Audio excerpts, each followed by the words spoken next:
The human voice. It's the instrument we all play. It's the most powerful sound in the world, probably. It's the only one that can start a war or say, I love you.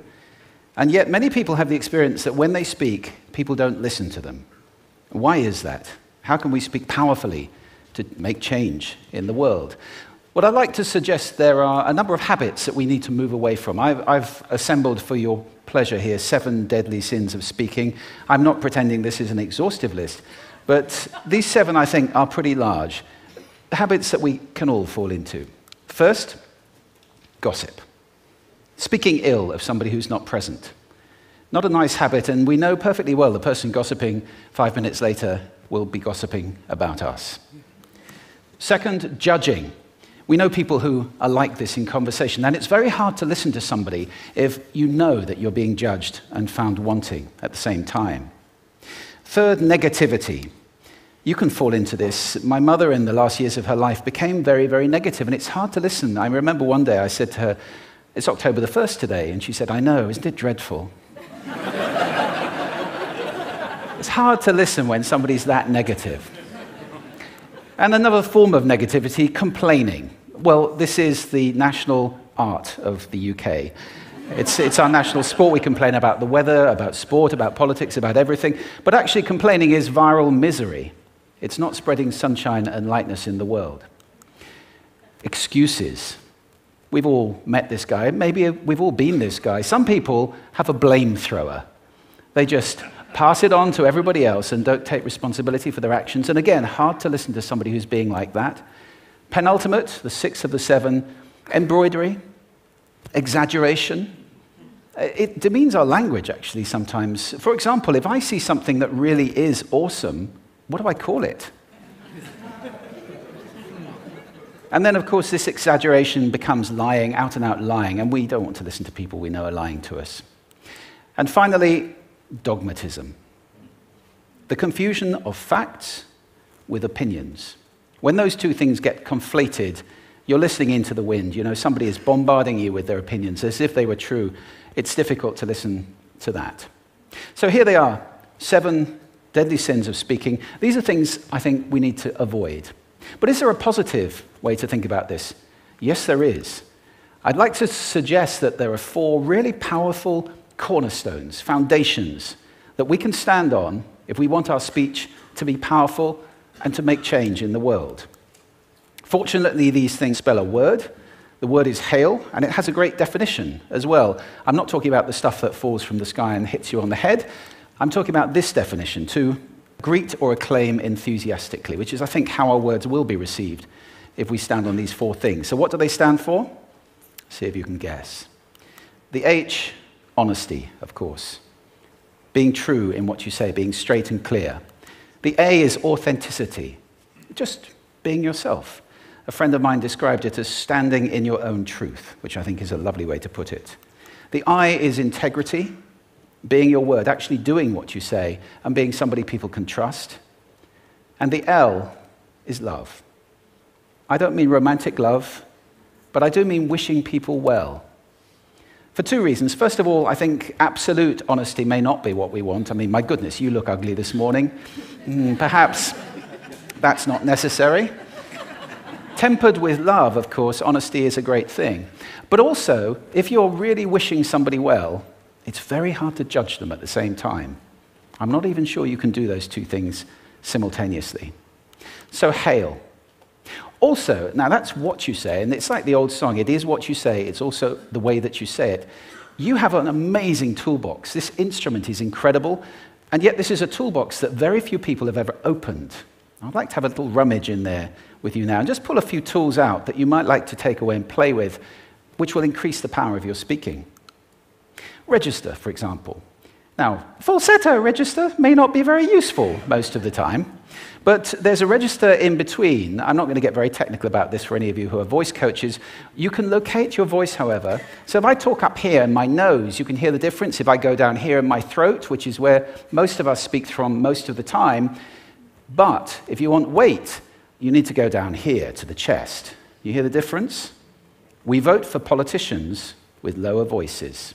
It's true, because we associate depth with power and with authority. That's register. And we have timbre. It's the way your voice feels. Again, the research shows that we prefer voices which are rich, smooth, warm, like hot chocolate.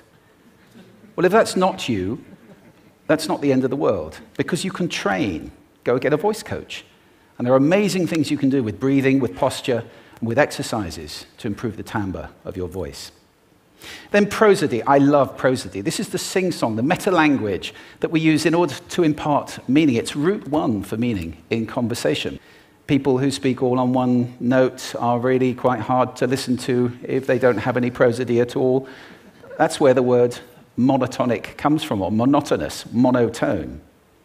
Also, we have repetitive prosody now coming in, where every sentence ends as if it were a question, when it's actually not a question, it's a statement. And if you repeat that one over and over, it's actually restricting your ability to communicate through prosody, which I think is a shame. So let's try and break that habit. Pace. I can get very, very excited by saying something really, really quickly, or I can slow right down to emphasize. And at the end of that, of course, is our old friend, silence. There's nothing wrong with a bit of silence in a talk, is there? We don't have to fill it with ums and ahs. Can be very powerful. Of course, pitch often goes along with pace to indicate arousal, but you can do it just with pitch. Where did you leave my keys? Where did you leave my keys? It's a slightly different meaning in those two deliveries.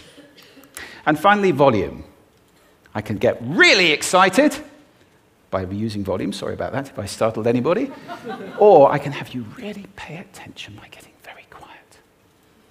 Some people broadcast the whole time. Try not to do that. That's called sodcasting. Imposing your sound on people around you carelessly and inconsiderately. Not nice. Of course, where this all comes into play most of all is when you've got something really important to do. It might be standing on a stage like this and giving a talk to people. It might be proposing marriage, asking for a raise, a wedding speech, whatever it is. If it's really important, you owe it to yourself to look at this toolbox and the engine that it's going to work on. And no engine works well without being warmed up. Warm up your voice. Actually, let me show you how to do that. Would you all like to stand up for a moment? I'm going to show you the 6 vocal warm-up exercises that I do before every talk I ever do. Anytime you're going to talk to anybody important, do these. First, arms up, deep breath in, and sigh out, like that. One more time. Very good. Now we're going to warm up our lips, and we're going to go bop, bop, bop, bop, bop, bop, bop, bop. Very good. And now, just like when you were a kid. Now your lips should be coming alive. We're going to do the tongue next with exaggerated la, la, la, la, la, la, la, la, la. Beautiful. You're getting really good at this. And then roll an R. That's like champagne for the tongue. Finally, and if I can only do one, the pros call this the siren. It's really good. It starts with we and goes to or. The we is high, the or is low. So you go wee, or, wee. Fantastic. Give yourselves a round of applause. Take a seat. Thank you. Next time you speak, do those in advance. Now, let me just put this in context to close. This is a serious point here. This is where we are now, right? We speak not very well into people who simply aren't listening in an environment that's all about noise and bad acoustics. I have talked about that on this stage in different phases. What would the world be like if we were speaking powerfully to people who are listening consciously in environments which were actually fit for purpose? Or to make that a bit larger, what would the world be like if we were creating sound consciously and consuming sound consciously and designing all our environments consciously for sound? That would be a world that does sound beautiful, and one where understanding would be the norm. And that is an idea worth spreading. Thank you. Thank you.